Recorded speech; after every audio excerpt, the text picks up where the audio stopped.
thrilled to be able to share this time with you. My name is Brock Polk. If we haven't met, I hope that we get the chance to meet later today. But as we kick off this morning, I want to invite you to be joining me in prayer this week about something very exciting that's happening in the life of our church family. This is the week that our elementary school students will be gone for Camp Jam. It's one of our church family's best events of the year because our elementary age children get to have this big adventure together, all the while they're being served and cared for by some adult and teenage volunteers from our church. And the reason that those adults and teens are willing to invest this time and energy, mostly outdoors in the heat of July in North Texas, is because the purpose of Camp Jam is to pass on faith in Jesus to the next generation.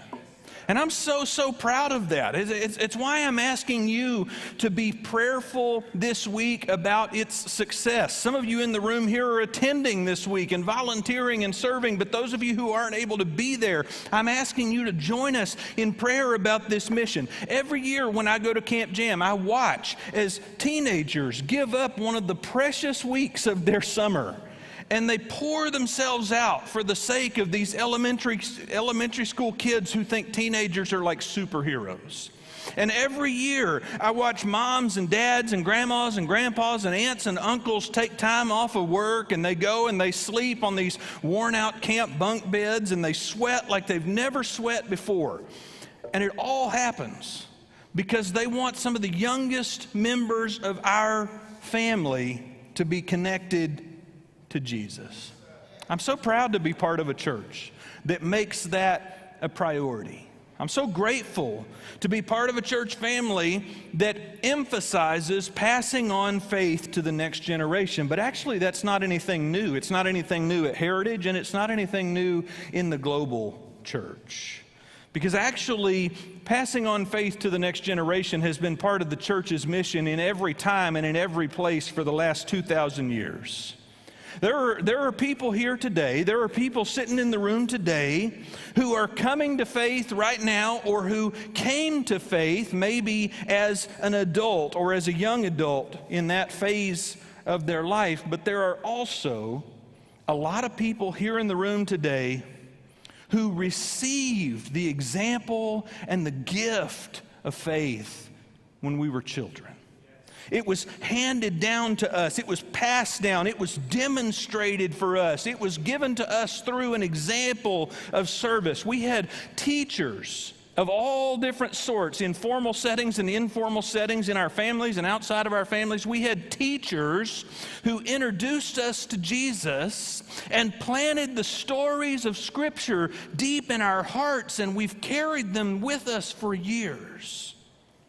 But in our current series of messages, Flannelgraph Favorites, we're taking another look at some of the most iconic stories from the Old Testament portion of the Bible. Some of our childhood teachers brought these stories to life using a simple piece of storytelling technology years ago called a flannelgraph, but we're revisiting some of these stories to look deeper, to look for the theology that led ancient people to want to write these stories down in the first place.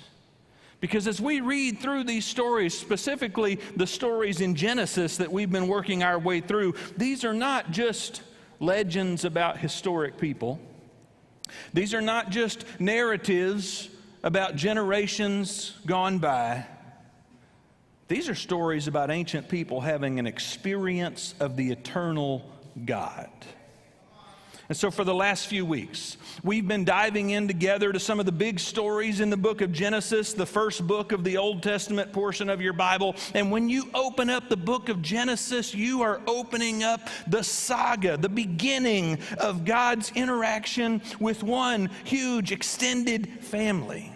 It's a partnership that God initiates by choosing a man named Abram and making him a promise that he will have innumerable descendants and that God will bless the entire world through Abram's family.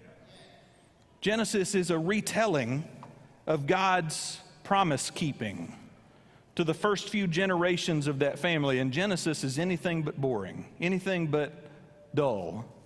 In fact, the first 4 generations of the family tree that we're talking about are dominated by problems like deception and sibling rivalry and envy and favoritism, which starts to set up this pattern for generations to come. And by the time we get to the episode that we're looking at today, by the time we look at the story of Joseph and his brothers, all of this family tree's generational weaknesses and problems and faults seem to culminate all at once. If you got a Bible with you and you want to look at Genesis chapter 37, you'll see the beginning of the story of Joseph, who was born into a dysfunctional family. His father Jacob, who was the grandson of Abram, had 4 wives, and between these 4 wives, Jacob had at least 12 sons and at least 2 daughters. And so Joseph had 10 half-brothers who were all older than he was, and there was constantly, from the outset, there was a rivalry between Joseph and all of his half-siblings. But to make matters worse, Genesis 37:3 says, Jacob loved Joseph. The father loved this younger boy more than any of his other sons because Joseph had been born to Jacob in his old age, and so Jacob made an ornate robe for him. Some of your translations say that Joseph received a coat of many colors. Some of your translations say that Joseph received an ornamental robe that had long sleeves. It was like a dinner jacket, something fancy. This is not workwear. This is something that's meant to indicate prestige and honor. In other words, Joseph got special treatment in the family. And his older brothers, all they had to do was look at the jacket he was wearing to get the message loud and clear, which is why verse 4 says, when his brothers saw that their father loved Joseph more than any of them, they hated Joseph, and they could not speak a kind word to him. Think about what this family dynamic is like. You could make the argument that Joseph's special treatment in their family was just a accident of birth. It wasn't his fault. He didn't choose it. He had no control over the special treatment that made his brothers so jealous. But then as a teenager, Joseph made things worse by oversharing with his brothers and his with his father about some of the wild dreams that he had recently been having. Regarding the first dream, Joseph said to his brothers, he said, in my dream, we were binding sheaves of grain. We were harvesting grain out in the field, when suddenly my sheaf of grain rose and stood upright while all of your sheaves gathered around mine and started bowing down to it. And you're thinking to yourself, what's it like when your kid brother says something like that to you? It made his brother's hatred toward him burn even hotter. And then a couple of nights later, he had a second dream. And this time, the sun and the moon and 11 stars were all bowing down to him, which seemed like this obvious reference to his entire family. And so by the time the brothers hear about both of these dreams, they're so consumed with jealousy, they're so consumed with hatred for Joseph, that when the opportunity presented itself, they decided, we got to get rid of this guy. And that's the story in the rest of chapter 37. While they're a long way from home, tending to their flocks of sheep, far from their father's watchful eye, Joseph's brothers get their chance and they decide they're going to kill him. In fact, they hatched a plan. They were going to steal this fancy robe, this dinner jacket of his, and they were going to cover it with goat's blood and convince Dad that Joseph had just been attacked by a wild animal. Meanwhile, they threw Joseph into a dry pit meant to hold rainwater, thinking, we'll just let him die down there and it won't be on our hands. We won't actually have to do the dirty work. But then this new opportunity emerged. They see this caravan of merchants traveling south towards Egypt, and one of Joseph's big brothers gets an idea. He says, hey, what if we could sell him? What if we could sell our brother to these traders? And that's exactly what they did. For 20 silver coins, they sent Joseph away thinking they'd never see him again. And the brothers went on about their lives, And they took the robe home with the blood on it and showed it to Dad. And they just let him live under the false impression that his favorite son was dead. Now, I want you to imagine for a second what life is like at this point in this family. What life is like in this household. In the case of Joseph's 10 half-brothers, they had to live every day with the gravity of what they had done. Not only were they guilty of turning on their own flesh and blood by selling Joseph into slavery, but they had brought immeasurable, unnecessary sadness upon their father. Every day, as they sit down to meals with Dad, as they watch the sheep with Dad, every conversation they have with Dad is overshadowed by this profound grief that he's navigating and the guilt that they're carrying. It must have weighed on them to know that they hadn't told him the real story. And meanwhile, he's so distraught over the violent end. I mean, you know, he imagined so many times what Joseph had gone through when he was attacked by this wild animal. He's imagining this story of Joseph's suffering, and Jacob, the father, simply will not be comforted. The story says all of Jacob's children try to comfort their dad, and he won't have it. Chapter 37 says Jacob abandoned all hope, and he saw no reason for joy in his life anymore after he believed that Joseph had been killed. But hundreds of miles away, Joseph is alive. Not really alive and well, but he's alive after having been betrayed by his brothers, taken to a foreign land, and sold as a slave. I imagine Joseph weeping through the night, being terrified at the thought of what awaited him in Egypt. But I wonder if Joseph also felt abandoned by God. I wonder if Abraham's great-grandson, felt totally disconnected and abandoned by the God of his ancestors. I wonder if any of those feelings are familiar to you. You know, in a room this size, in a room like this one, there are people here who have wrestled deeply with all of the feelings that these characters are facing. Guilt and grief and abandonment are three of the conditions that can make a person feel lost and alone and hopeless in this life. And some of you know exactly, all too well, what I'm talking about. I know people, and you do too, who live with such guilt about their past, just like Joseph's brothers, that their shame leaves them feeling as if God could never choose them, as if God could never use them. And they walk through every day in this life wishing there was a way to undo the past, wishing there was a way to erase what has been written, wishing there was a way to retrieve or take back the decisions that they've made that put them in this situation. I know other people like Jacob who have experienced such devastating loss in their lives that it seems impossible to get back up and keep going, because grief can make the world seem meaningless. Grief can make the world seem cold. Grief can make the world seem hopeless. And some of you know exactly what I'm talking about. I know some people who, like Joseph, have been so mistreated in this life that it seems hard for them to imagine a better future. They become resolved to the idea that this is how it's always going to be.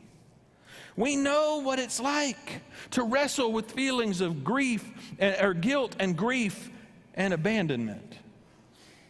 We know the spiritual pain and the hopelessness that each of those emotions can bring. But I believe one of the reasons that Joseph's story is recorded in the book of Genesis for us is to teach us that when we feel paralyzed by guilt, or when we feel consumed with grief, or when we feel plagued with feelings of abandonment, it's a sign to us that God is not finished writing our story. Can you believe that today? You've got to keep reading further in Genesis past chapter 37 to see the way that God continued writing the story of Joseph and his extended family. It's a wild, unpredictable tale because despite being sold into slavery, Joseph's life in Egypt was like a roller coaster. It's got twists and turns and ups and downs, and he's purchased by this powerful Egyptian leader who begins to trust Joseph so much that he makes Joseph the chief steward of his entire household. This slave starts to gain some notoriety and some appreciation and some respect and some position. But then that man's wife falsely accuses Joseph of sexual assault, at which point Joseph is thrown into prison where he was held captive for years. It's this up and down cycle, up and down, up and down. And he's sitting there in jail waiting on anybody on the outside to realize he's been jailed unnecessarily, unjustly. So he's wasting away in this Egyptian prison. But while he's there, he starts to gain the trust of the warden. He starts to gain the trust of the other prisoners. And one day he gets a chance to help two prisoners interpret some disturbing dreams that they had had, which seems inconsequential in the story, except that one of those prisoners gets freed and goes to work for the king of Egypt. And when the king has a disturbing series of dreams and he wants somebody to help him figure it out, this employee who knows Joseph says, "I know a guy." And they send to the jail, which meant that after 13 years in Egypt, many of those years in prison, Joseph found himself standing in front of the king of Egypt interpreting the king's dreams.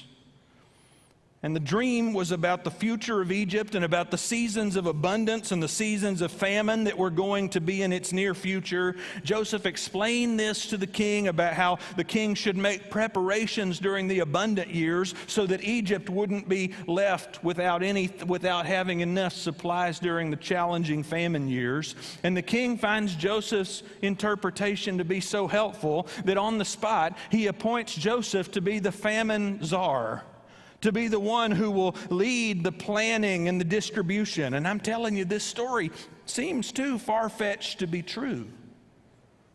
In the span of just a few hours, Joseph goes from being forgotten prisoner to being second in command, to being the prime minister of a nation where he's a foreigner. He's got a new job. He's got new clothes. He's got new jewelry. He gets married. He gets married to this woman and they have children together. He and his wife have 2 sons, and Joseph spends 7 years successfully preparing Egypt for the coming famine. And surely Joseph would not have chosen the road that he had walked. Surely, if he knew that things were going to end up like they did, he still wouldn't have asked for the trouble that he experienced over those 13 years. But you get the sense that he's beginning to see a light, that he's beginning to feel hope again, that he's moving into a more meaningful, purposeful, hopeful chapter when his sons are born. Chapter 41 says Joseph named his older son Manasseh, which means something like cause to forget. Because, Joseph said, God has made me forget all my troubles and everyone in my father's family. And Joseph named his second son Ephraim, which means something like fruitful. For he said, God has made me fruitful in this land of my grief. And if the story ended right there, it'd be a happy ending for Joseph, right? It would sound like this satisfying, tied up with a bow ending to a story. But God's not done writing the story. You see, as you read through the remaining chapters of Genesis, you find Joseph's brothers eventually traveling to Egypt, hoping that they'll be able to find food that they can purchase because their region is part of the region that's going through the famine. And God works it out so that Joseph's 10 half-brothers are standing in front of him in his office 22 years after they sold him into slavery. They don't recognize him because of the time that's passed and the strange context and his clothes and his language and all of that. But in the end, Joseph ends up selling them grain and saving their lives. In the end, Joseph realized that the story they were living was about something bigger than any one of them. He realized that God was up to something, that God was using them with all their mistakes, all their past sins, all their baggage, all the ways they had hurt one another. God was using them to save this family from starvation. The family that God had promised to bless, the family that God had promised to turn into a great nation. And Joseph showed mercy to his brothers. He forgave them for what they had done in the past. He invited them to bring their father and Joseph's baby brother back to Egypt, and he gave them land, and he gave them food, and he gave them resources, and he gave them a place where they could survive during the remaining years of the famine.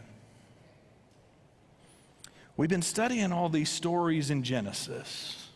Cain and Abel, dishonest Abram, the story of Abram being asked to sacrifice his son Isaac, the story of Isaac and the blessing that he bestowed on his younger son Jacob instead of his older son Esau. We've been studying all of these stories, all of the challenges that these people created and the challenges that they faced. Abraham, Sarah, Isaac, Jacob, Joseph, they all play starring roles in these stories. But one of the themes that we keep coming back to in our study is that these stories are not about Abraham and Moses. Abraham and Isaac and Jacob and Joseph. These stories are about God. The humans play a role. They play the character parts in these stories, but these stories are about the patience and the grace and the trustworthiness of God. And I want you to know those characteristics in your story. You know, it's easy to read history and not make any connection between the ancient story and the modern reality. It's easy to read through the ancient history books or the American history books or whatever. It's easy to look back at history and think, well, that was their story, and not make any connection to your story. But I'm telling you, there's a reason for you that these stories are included in Genesis. This story is not included so that you'll be able to pass a test with all of the trivia questions about Joseph.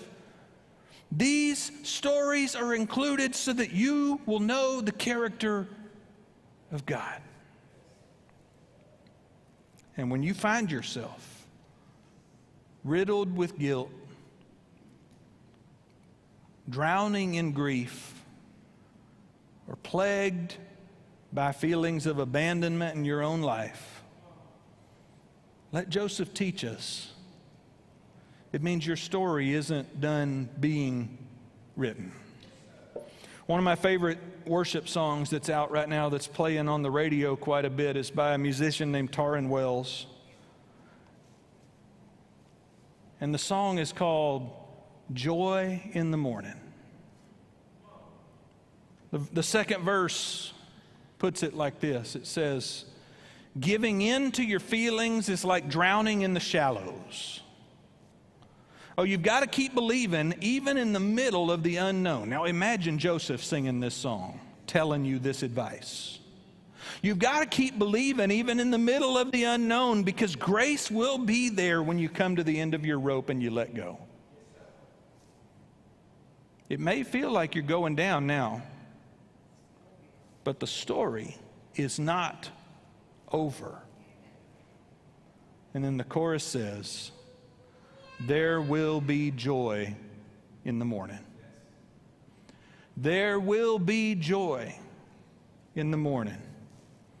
If it's not good, then he's not done. Say that with me real quick. If it's not good, then he's not done. Can you believe that? I don't mean can you believe this ancient story about Joseph? I'm not asking you if you believe Tarn Wells means it. I'm asking for you. Because you got your own story and you got your own stuff that you're going through, and you got your own grief and your own guilt and your own abandonment and your own emotions and your own anxieties. You got your own stuff, and I'm asking you to think. I'm asking you to consider. I'm asking you to believe that if your story's not good, then God's not done. He's not done with it yet. There will be joy in the morning. The Joseph story is a story of hope for all of the ups and downs and the twists and turns, all of the stuff that was unpredictable, all the stuff that was unfair. It's a story of hope. And for years and years now, theologians have looked at the story of Joseph, who was rejected by his brothers, who was mistreated, who was left for dead, who was sent away, who was rejected, unappreciated, and yet who ended up being the one who could provide bread for his family. For years now, theologians have looked at this Joseph character, and they've seen a foreshadowing of the story of Jesus. The one who came, his father's beloved son. The one who was sent to those who didn't appreciate him and who was rejected. The one who, though he was left to die, ended up being the one who said, take this bread and eat, and provided the bread that his family needed. For centuries now, theologians have looked to Joseph and said, this is a foretelling of the story that's our story. It's an earlier rendition. It's a mirror image of the story of you and me. And I think about Jacob and the grief that he carried for those 22 years from the time he was told that his favorite son was dead until the time he saw him alive again. I think about Joseph's brothers, about how Benjamin would eventually be the leader of the tribe of people who would be entrusted to care for the Temple Mount. About how Levi and his descendants, they would be the ones who would be appointed the priests who would intercede on behalf of the people with God. I think about how Judah, he would be the family from whom Jesus the Christ would be born. I think about how for a minute there it looked like their stories were over. It looked like their stories were meaningless and hopeless, and yet because of God there was joy in the morning. That's how it can be with you. And if you read through the entire book of Genesis, that's the story God's trying to tell you. If your story's not good yet, God's not done yet.